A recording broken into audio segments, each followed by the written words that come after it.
Hi everyone, welcome to my channel, Rising of Bodhisattvas.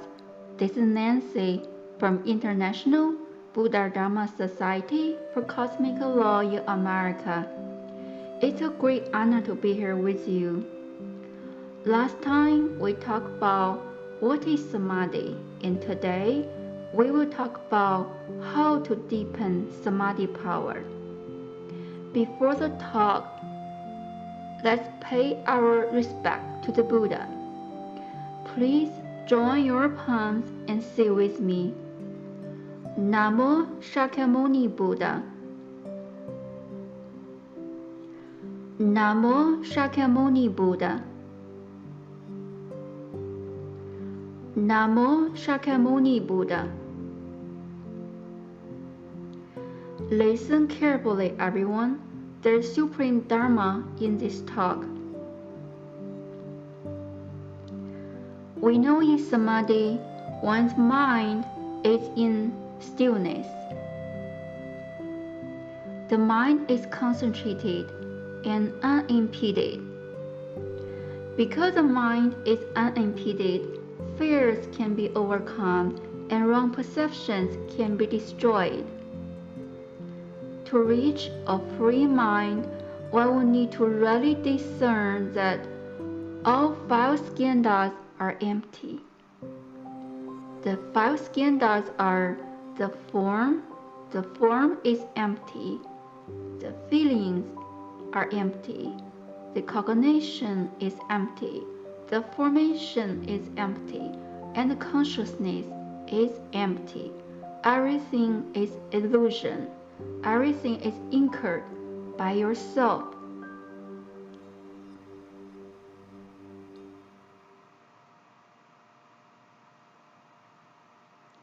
Human being's mind is always full of false thoughts, discrimination, and attachments, which are the roots of five poisons: the greed, the hatred, the ignorance, the arrogance, and suspicion.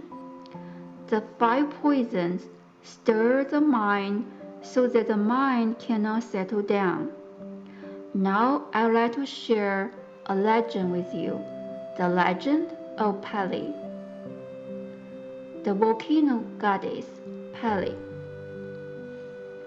It said that Pele came from Tahiti, which is the largest island in French Polynesia, the South Pacific archipelago. Pele oversaw volcanoes. She was eccentric, moody, and very violent. Her sister, Nama Kokai, oversaw the ocean water and the tides. It said that Pele seduced her sister, Nama Kokai's husband, and her sister was furious and went to condemn Pele. Pele's father decided to send Pele out of Tahiti. Pele's brother, Kamohoali, got a canoe and Pele and her brother left Tahiti together and came to Hawaii. The island they first arrived at was Kauai. Not long after, Pele's sister followed them to Kauai too. To protect the fire seed, Pele must dig a hole. Every time when she dug out a hole, which is a volcano crater, her sister would extinguish the fire with ocean water. In the fighting, Pele's brother died. Pele was not her sister's match, so she backed off to the southeast. She got away from Kauai and arrived at the island of Oahu. On the island Oahu, Pele dug another big hole to protect the fire seed from her sister's tsunami attack. This big hole is a well-known Diamond Head volcano crater. But the Diamond Head volcano crater was not high enough, so Pele went to Molokai Island. Molokai Island was too small, so she went to the island of Maui. There, she made Haleakala volcano. Pele could fend off her sister's attack first. However, when Pele's sister re-attacked the island of Maui, Pele was torn into two parts, and her soul became a goddess. It's said that every time when goddess Pele is angry, volcano would erupt. Ever since the first time I went to Hawaii Volcanoes National Park and read this legend of volcano goddess, this legend will come to my mind from time to time. If you were Pele's sister, if your husband was in love with somebody else, what would you do? If you were Pele, would you do the same thing that Pele did to seduce her brother-in-law? In this world, everything is samsara. If one does not let go, the same thing will happen again and again and again without ending. Only when one truly sees through, put down, and return to one's own mind, everything will then stop, which means that at that time, one has learned what one is supposed to learn. Everything is anchored by one's own mind. Everything happens for one to learn, to experience, and to put down. Greed, hatred, ignorance, arrogance, and suspension are all fire seeds, and each can start a volcano. Observe and extinguish them in the mind. Greed, hatred, ignorance, arrogance, and suspicion are strings tied to our mind, which is originally pure and free. All strings will move the mind and disturb the mind, so the mind is turbid and cannot settle and cannot stay still. Who tied all strings to the mind? It's oneself, it's the self. All strings are tied by one's own delusions, discriminations, and attachments. Without delusions, discrimination, and attachments, there will be no fetters.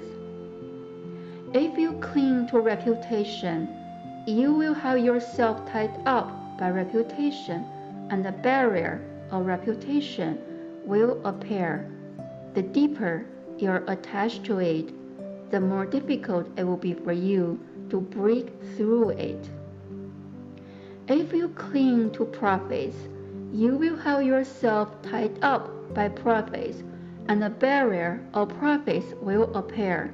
The deeper you're attached to it, the more difficult it will be for you to break through this profit barrier. If you cling to passion, you will have yourself tied up by passion, and the barrier of passion will appear. The deeper you're attached to it, the more difficult it will be for you to break through this passion barrier. If you cling to wealth, you will have yourself tied up by wealth, and the barrier of wealth will appear. The deeper you're attached to it, the more difficult it will be for you to break through this wealth barrier. No matter what you cling to, you will have yourself tied up by it, and the barrier of this whatsoever will appear. The deeper the barrier, the more difficult it will be for you to break through. Fetter is attachment. Freedom is putting down. Freedom is a free mind, an empty mind. Mind discipline, cultivation, and practice is a process of putting down all the attachments.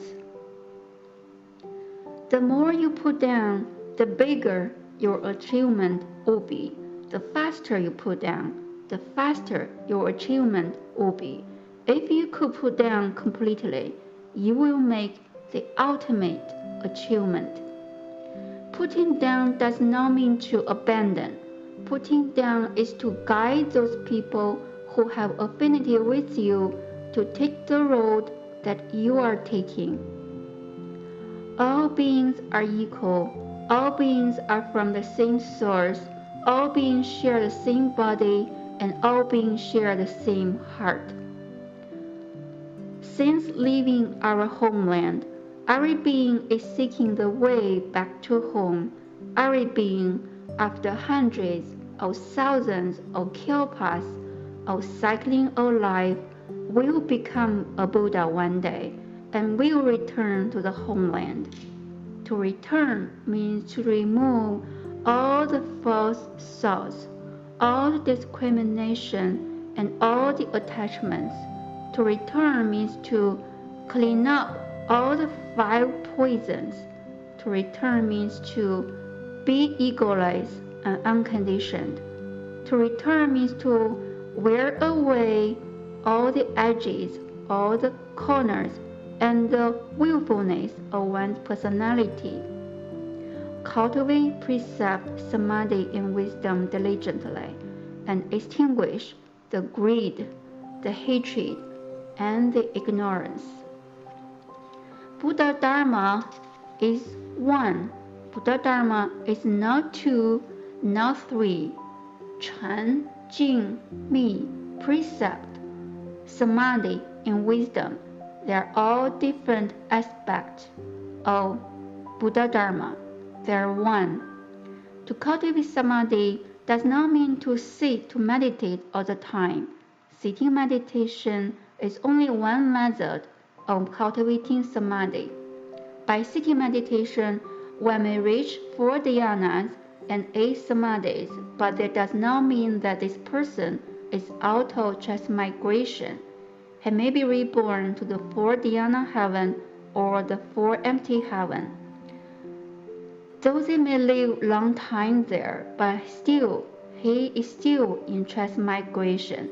He is still in the cycle of birth and death.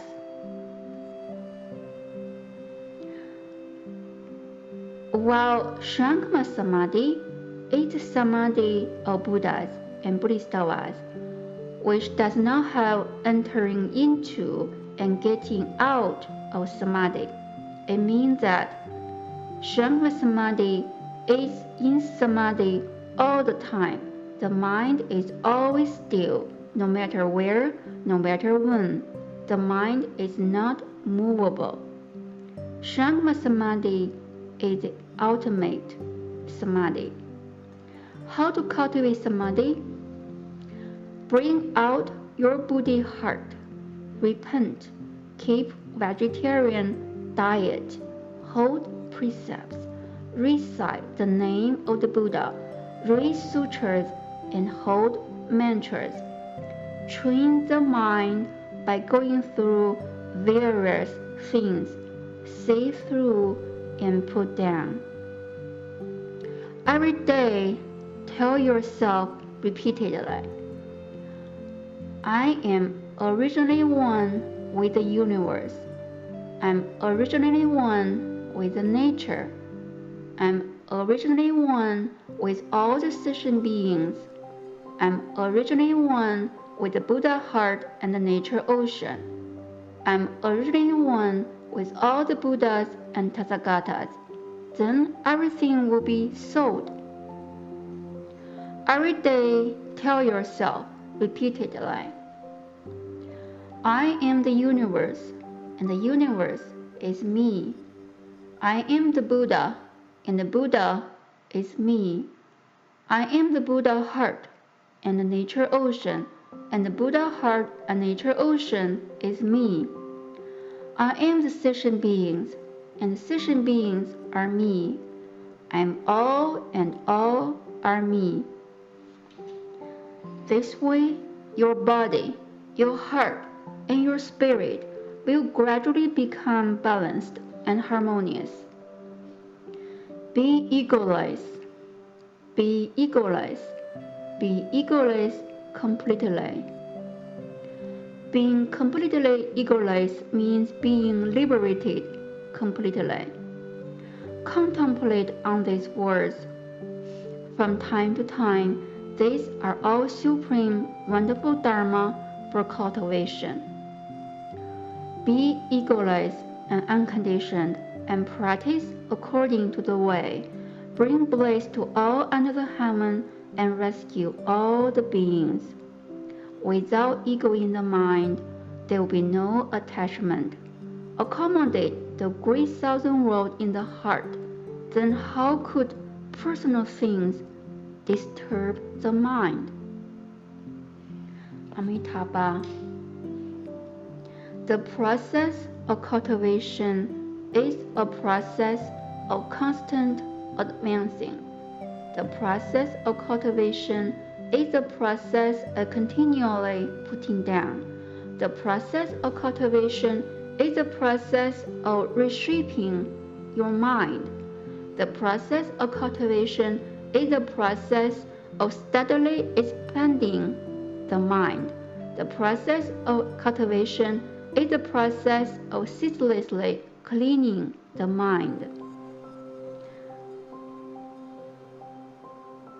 Wish everybody could endure the pain of shedding off the false thoughts, discrimination, and attachments, because there is pain in this process.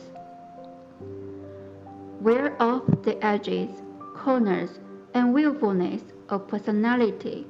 Go through all the tests and tribulations, and restore the original bright and pure self. At the end, please join your palms, and we will recite the words of merit transference 3 times together. May the merit and virtue accrued from this talk adorn the Buddha's Pure Lands, repaying 4 kinds of kindness above and aiding those suffering in the path below. May those who say and hear all this all bring forth the result for Buddha, and when this retribution body is over, be born together in ultimate bliss. May the merit and virtue accrued from this talk adorn the Buddha's Pure Lands, repaying 4 kinds of kindness above and aiding those suffering in the path below. May those who say and hear all this all bring forth the result for Buddha, and when this retribution body is over, be born together in ultimate bliss.